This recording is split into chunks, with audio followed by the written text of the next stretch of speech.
ए भाई, मेरी बात को बहुत ध्यान से सुनना। श्रीपाद कह रहे भजन को इससे नहीं तौला जाता कि करोड़पति बन गए तो भजन का लाभ बहुत मिल गया, या भजन शुरू किया तो तुम दरिद्र हो गए। बोले देखो भजन फला नहीं, जिस दिन से वृंदावन गए सत्संग सुना उसी दिन से सब चौपट हो गया।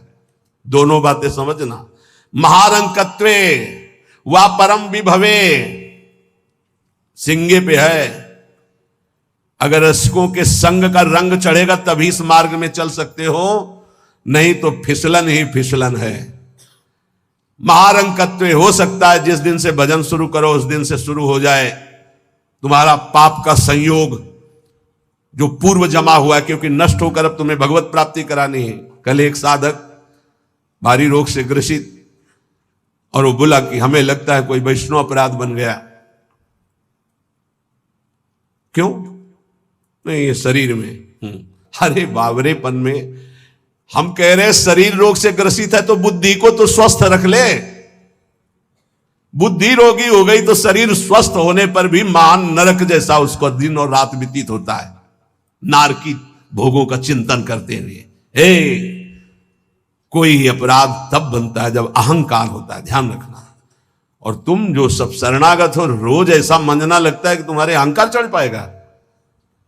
रोज बर्तन मांजा जाए तो चाहे जितना गंदा हो एक दिन चमकने लगता है। ये सत्संग भाग भर मत जाना, पक्का समझना। जितने बैठे हो अनुभव कर लेना, जहां कमजोरी है यही लगेगा सिर्फ मेरे लिए बोला जा रहा है। और सत्य मानना, ये सत्संग है, ये सार्वजनिक भगवदानंद के लिए किसी व्यक्ति का लक्ष्य करके नहीं, सार्वजनिक सार्वभौम सत्संग होता है। शरीर का रोगों से ग्रसित हो जाना या कोई विपत्ति आ जाना ये हमारे पूर्व अपराध का है, पूर्व पाप का है। वर्तमान में यदि वैष्णव अपराध होगा तो शारीरिक दंड नहीं मानसिक दंड होगा। क्या? आपका भजन रोक दिया जाएगा। तत्कालिक आप बहुत शुद्ध वैष्णव पवित्र हृदय के हैं, अगर कोई त्रुटि हो गई तो तत्कालिक दंड मिलता है। खोपड़ी दीवार में लग गई, चबेटा लग गया, दांत से जबान कट गई, अचानक कोई ऐसी घटना घट गई, थोड़ी मोड़ी चोट, ऐसा असाध्य रोगों का सृजन पूर्व शरीर रचने के पहले ही होता है, जो पूर्व पाप से है। आज हम भजन कर रहे हैं लेकिन पूर्व पाप रचित इसमें जो सृजन किया गया रोग वो पहले का है, आज से थोड़ी उत्पन्न हुआ है। तो साधक को बहुत विवेकवान रहना चाहिए, नहीं तो अब हमारा शरीर अस्वस्थ और बुद्धि अस्वस्थ, यही मूर्खता नहीं। शरीर स्वस्थ और बुद्धि स्वस्थ है तो हम परमानंद में मगन ठिंगे पे रखा है। हमारी बात को समझना। हमारी बुद्धि भगवदाकार है तो पूरे शरीर में कीड़ा पड़े हो, गलता लगाओ तो कुछ फर्क नहीं है। और बुद्धि विषयाकार है तो चाहे एसी में बैठे हो जलोगे, देखा है। इन समस्याओं का समाधान करने के लिए ही अध्यात्म है, रुपया नहीं है, पद नहीं है। समस्त समस्याओं का समाधान अध्यात्म से होता है, विवेक से होता है।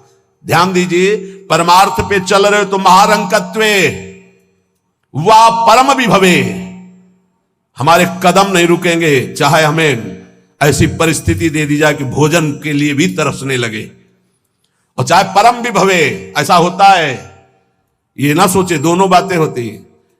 एक है चक्रवर्ती सम्राट अम्बरीश जी महाभागवत, और दूसरे चीदर चिदरानी जी महाभागवत, जिनके यहां अतिथि पीपाजी सीता सहचरी आते वो अंदर जाकर अपनी पत्नी से कहते कि आज तो बहुत बड़ा अनर्थ हो जाएगा।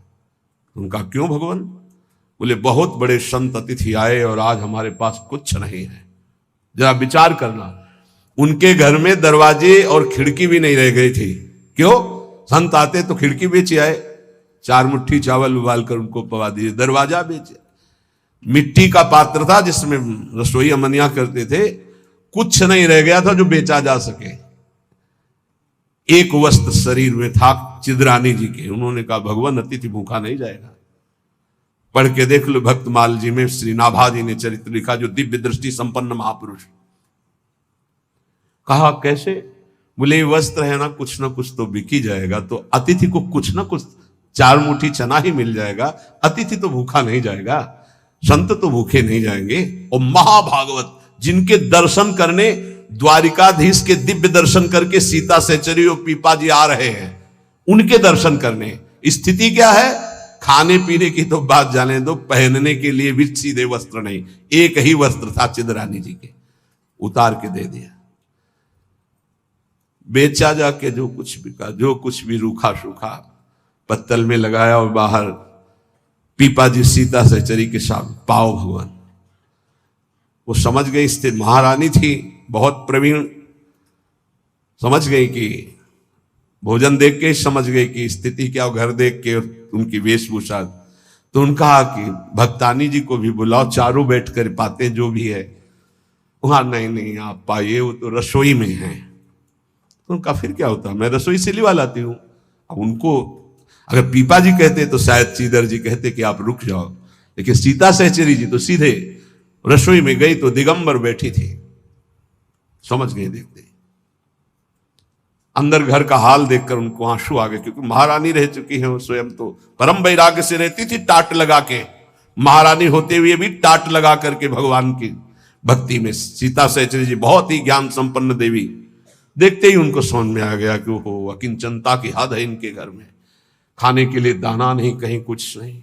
और तो उन्होंने कहा देवी तुम निर्वस्त्र कैसे बैठी हो? तब उन्होंने कहा अरे हमने सुना था आप द्वारिकाधीश के दर्शन करके आ रही, तो जब मिलेंगी तो रूप माधुरी का वर्णन करेंगी प्रभु की। क्या इस नासवान शरीर की चर्चा चला दी? जब पैदा हुआ था तो आभूषण और वस्त्र पहन के थोड़ी हुआ था, दिगंबरे हुआ था, और जब जाएगा तो जला दिया जाएगा। बीच में अगर दिगंबर है तो क्या फर्क पड़ता है? बाहर आई और पीपा जी से कहा इनकी निष्ठा के आगे हम लोग कुछ नहीं है। उनको था कि राज सुखों का त्याग करके कष्ट पूर्वक भगवान का भजन करते हैं, ये अद्वितीय रहनी है। पर उन्होंने कहा जो चीदर चिदरानी जी की रहनी उसके सामने हम कुछ नहीं है। पूरी स्थिति बताई तो पीपा जी कांप गए। ऐसी स्थिति देखो, महारंकत्वे, अम्बरीश जी चक्रवर्ती सम्राट, परम विभवे, ये भक्तों में दोनों स्थितियां पाई जाती हैं। इन स्थितियों से भक्ति का कोई संबंध नहीं, ये पूर्ण पुण्य का संयोग बनता है तो मान वैभव संपन्न है। एक अकिंचन भाव से रह रहा है, नहीं है उसके पास, तो ये भक्ति से तुलना नहीं की जा सकती। इसकी भक्ति कमजोर है, इसके पास वैभव नहीं, उसकी भक्ति बहुत जोर है क्योंकि उसके पास वैभव नहीं। महारंकत्वे व परम विभवे,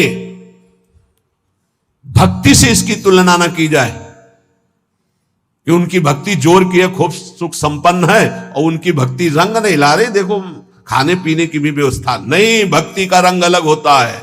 देखो चीदर चिदरानी जी और देखो अम्बरीश जी, दोनों महाभागवत, एक चक्रवर्ती सम्राट और एक खाने को भी नहीं, दोनों महाभागवत। ऐसे ही आप जब भक्ति के मार्ग में उतरे तो महारंकत्व हो सकता है, ऐसी परिस्थिति आ सकती है। हिम्मत मत हारिए, ये जरूर ध्यान रखिए कि अखिल विश्व ब्रह्मांड की रचना एक पलक झपकते जिस मालिक ने की उसका मैं दास हूं। इसी ठसक में नरसिंह मेहता जी का भात द्वारिकाधीश ने स्वयं भरा, और सब जानते हैं सोने चांदी की वर्षा करवा दी। उनके लिए कोई दुर्लभ बात है क्या? वाह बहुतरे सुखे वा दुखे, भक्ति मार्ग में चल रहे तो हो सकता है सुख विधान चालू हो जाए, हो सकता है दुख विधान चालू हो जाए। ये बीमारी, ये परेशानी, बहुत इसमें हिम्मती चाहिए और सत्संगी चाहिए, तभी आप निकल पाओगे, नहीं तो फिसल जाओगे पक्का। ये मार्ग परम पद का है, 84 लाख योनियों से मुक्त होना खिलवाड़ नहीं है। इस जेल से भागने के लिए कोई भी दरवाजा नहीं, एकमात्र मनुष्य देह, और मनुष्य देह सत्संग के द्वारा इससे निकल सकते हो, अन्यथा कोई उपाय नहीं। साधन को हरिभजन है, कै सत्संग सहाय। सुखेवा दुखेवा, बहुत हिम्मत। भारी से भारी सुख का विधान मिल सकता है, नाम मत छोड़ना, भजन मत छोड़ना कि हमारी पूर्ति हो गई, जो चाह मिल गया, फिर भी फंस जाओगे। और दुखेवा, अरे जब से भजन शुरू किया बड़ा दुख आना शुरू हो गया, नहीं। ये मार्ग की सुख दुख वृत्तियां, इनमें अपने परमार्थ को मत रोक देना, आगे बढ़ो। एक आगे ऐसा स्थान है जो सुख दुख दोनों से परे महान परमानंद स्वरूप है। ये छोटी छोटी वाटिकाएं हैं, कहीं सुख की कहीं दुख की, भ्रमित मत होना। यशसी बहुले था अपयशसी, हो सकता है तुम्हारा भजन ठीक चल रहा है, यश शुरू हो गया, और यह हो सकता है अपयश शुरू हो गया, दोनों बातें, निंदा होने लगी। तो यश होने लगे तो उसमें खुशी नहीं मनानी, और अपयश होने लगे तो दुखी नहीं होना। वैसे अच्छी बात यह है कि अपयश होने लगे तब खुशी होना चाहिए। बड़ी कृपा हरि की, अब कोई प्रणाम करने नहीं आएगा। राधे श्याम जी धर्म मनावे चले जाओ, कोई नहीं देखेगा। जब कबीरदास जी ने देखा कि बहुत यश हो रहा है तो संतों की युक्तियां होती हैं। काशी की एक वैश्या के पास गए, वैश्या ने देखा कबीरदास जी आए, खड़े हो गए, प्रणाम किया। महाराज पहली प्रार्थना कि आप जल्दी यहां से निकल जाओ। उनका क्यों? अरे बोले इस गली में खड़े होने का मतलब है कि निंदा होना। आप महान संत हैं, आप यहां खड़े भी होंगे तो आपकी निंदा। हम बोले वही करवाने के लिए आए, हम निंदा करवाने के लिए आए, आप हमारा साथ देंगे? उनका भगवान आप आज्ञा करें, भला मैं नीच आपकी क्या सेवा कर सकती हूँ? बोले गले में हाथ डाल के पूरी काशी में घूमना है। बोले महाराज कोई पानी नहीं पूछेगा आपको। बोले यही चाहते हैं। बोले भी जैसी आपकी इच्छा। गंगा जल भरा, थोड़ा रंग वंग डाल के, एक हाथ में गंगा जल की बोतल, दूसरे हाथ में वैश्या। अरे बोले देखो देखो, दूसरे दिन से कबीरदास जी की कुटिया शांत, कोई प्रणाम नमस्कार नहीं। अरे हम जानते थे, कुछ तो कहते हम जानते थे पहले से, असलियत तो यही है। और कुछ कहते यार कुछ तो गड़बड़ है, ऐसे महात्मा तो नहीं है। फिर भी जो कुछ श्रद्धा रखते थे वो इस बात से नहीं गए कि ठीक है अच्छे हैं पर ऐसा कैसे कर सकते हैं, छोड़ो यार। वहां कोई प्रणाम नहीं, बड़े चैन से भजन करने लगे। युक्तियां संतों की होती, पर वो युक्ति सिद्ध ही करे। जीना मुश्किल हो जाएगा अगर हिम्मत नहीं है, भगवत प्राप्त नहीं है, सिद्धों की बात है। उपद्रव न करे कि अब हम भी कुछ थोड़ा ऐसा कर पिट जाओगे। हाँ, सिद्धों की बात अलग है। फिर राजा को अश्रद्धा हुई तो चमत्कार भी उनके जीवन में था ऐसा कि दिखाया, होश उड़ गए। तो कहा भगवान वो, बोले वो जन साधारण की आंखों में धूल डालने के लिए बहुत एकत्रित हो गए, भजन में बड़ा विघ्न पड़ने लगा। यशस्वी बहुले था अपयशस्वी।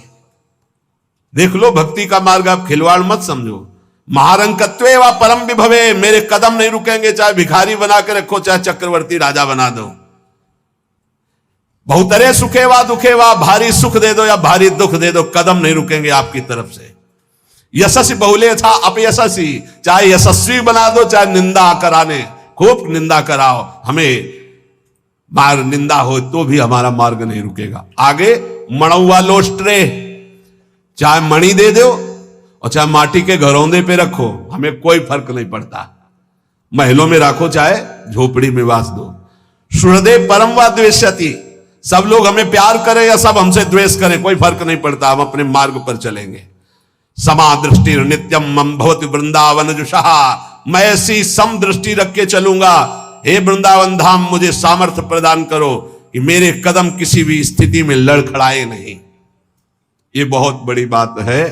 बिना इस बात के आए बात की बात में नहीं पहुंचा जाता।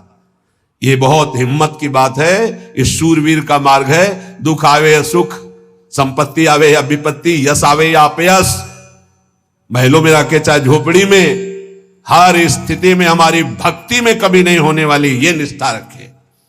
यहां ऐसी भक्ति बहुत कम है, बहुत कम है। इसीलिए खूब सत्संग सुनो, जितना विश्वास दृढ़ करोगे उतनी भक्ति महान होगी। बिन विश्वास भगति नहीं ते बिन द्रवहि न राम, और राम कृपा बिन सपने जीव न लह विश्राम।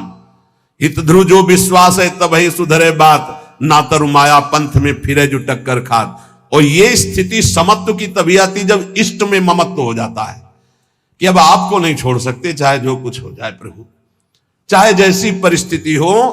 संतों की वाणी, इष्ट में अपने सुदृढ़ अनन्यता हो जाना। राधा वल्लभ ध्यान धरोउर, राधा वल्लभ इष्ट हमारे, राधा वल्लभ नाम जपोनित, राधा वल्लभ ही में धारे। राधा वल्लभ जीवन है मम, राधा वल्लभ प्राण ते प्यारे, राधा वल्लभ नयन बसे, सरस माधुरी होत नहीं छिन न्यारे। परम संत श्री रसिक सरस माधुरी जी कह रहे हैं, राधा वल्लभ का ही नाम हमारी जिह्वा में और राधा वल्लभ का ध्यान हमारे हृदय में, क्योंकि इष्ट हमारे राधा वल्लभ। राधा वल्लभ का हृदय में ध्यान और मुख में नाम, ये आचार्य चरण भी आदेश करते हैं। सबसो हित निष्काम मति श्री वृंदावन विश्राम, श्री राधा वल्लभ लाल को हृदय ध्यान मुख नाम। जो आचार्य का है इष्ट उसके अधीन होते हैं, तो हर समय हमारे मुख से राधा वल्लभ राधा वल्लभ राधा वल्लभ। अब सेवक जी महाराज ने हा हरि रा राधा बा वृंदावन सा सहचरी, हरिवंश नाम में चारों की उपस्थिति पाई, इसलिए आदेश करते हरिवंश नाम बिसरे न चिन्ह, श्री हरिवंश सहाय बल, हरिवंश भरोसे भय निडर, नित गर्जत हरिवंश बल। इसलिए हम वृंदावन नित्य विहार रस के उपासक आचार्य की आज्ञा और सेवक जी की आज्ञा दोनों मिलाकर, इसलिए हम हर समय जपते रहते हैं राधा वल्लभ श्री हरिवंश, राधा वल्लभ श्री हरिवंश। इष्ट से हमारा इतना अपनापन हो जाए कि शरीर की परिस्थिति, कल हम किसी उपासक से कह रहे थे कि एक बार 24 घंटे में बैठ करके विचार करो, तुम्हारी दोनों आंखें फूट जाएं तो सोचो कैसा लगेगा, सोचो कैसा लगेगा। भय लगता है ना। तुम्हें कैंसर हो जाए तो कैसा लगेगा। अभी रिपोर्ट आ गई आपकी कैंसर है, बचने की संभावना है, अब कैसा लगेगा। किडनी फेल हो रही है, अब कैसा लगेगा। दिल में समस्या आ रही है, फेल होने वाला है, अब कैसा लगेगा। वो पहले ही सोच लो, पहले तैयारी कर लो, तो जब रिपोर्ट कभी आएगी तो तुम पहले ही तैयार रहोगे। और जब ये सोचोगे तो प्रियालाल से अपनापन जल्दी हो जाएगा कि यार सब धोखे का शरीर कभी छूट सकता है। यही चिंतन घोर वैराग्य में हमको जिलाया, यही चिंतन संसार से बिल्कुल अलग रखा, यही चिंतन सब संबंधों की धज्जियां उड़ा दी कि जब इसी का भरोसा नहीं तो किसका भरोसा करें।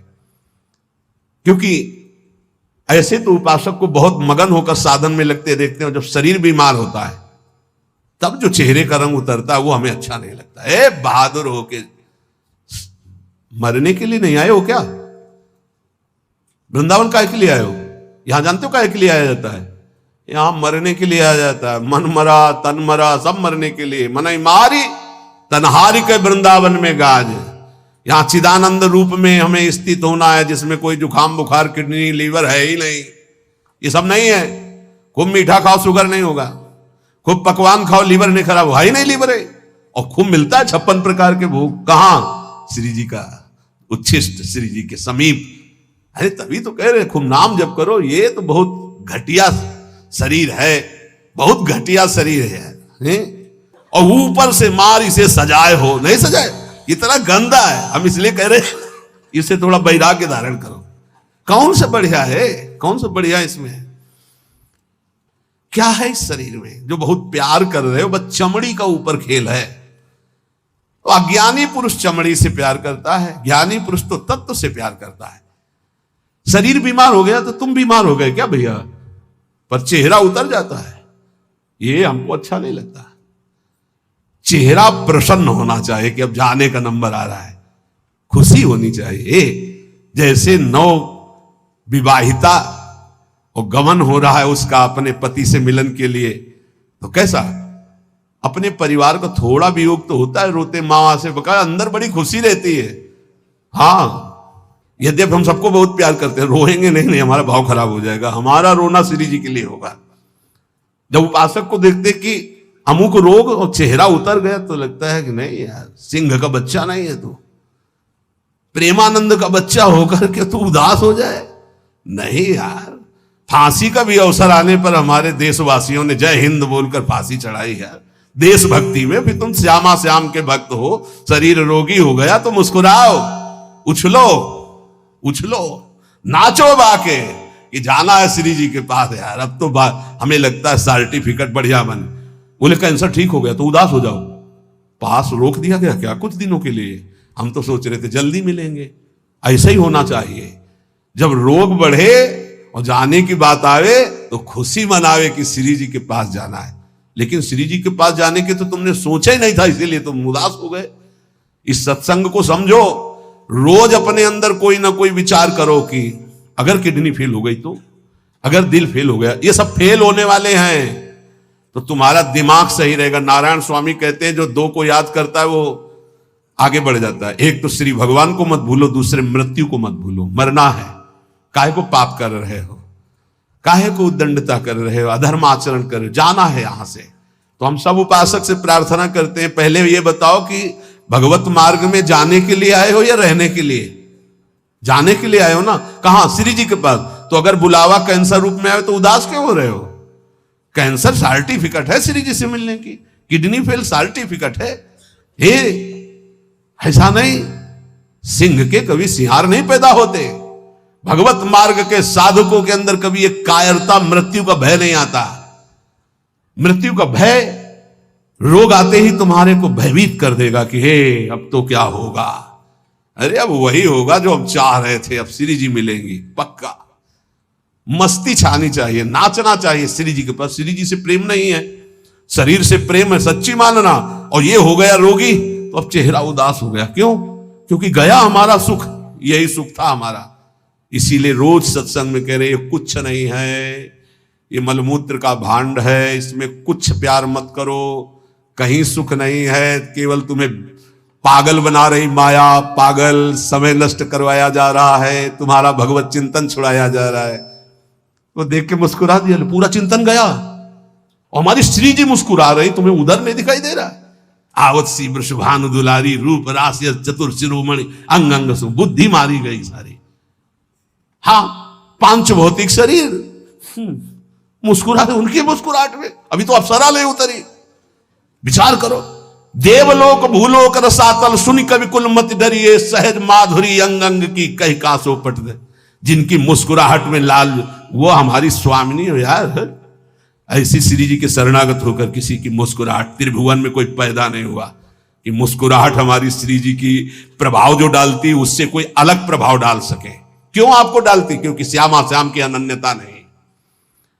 गावे श्यामा श्याम को, ध्यावे श्यामा श्याम, तो निरखे श्यामा श्याम को, बस यही हमारो काम।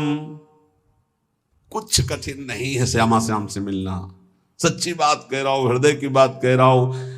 बस इनके सिवा कोई हमारा ना हो तो जल्दी मिल जाए, पर इनके सिवा और जो कोई है हटा नहीं पा रहे, नहीं हटा पा रहे। लग लो, कब तक तुम्हारा संग कौन देता देखते हैं। मात तात सुतदार देह में मति अरुझ मति मंदा, हित किशोर को है चकोर तो लख वृंदावन चंदा।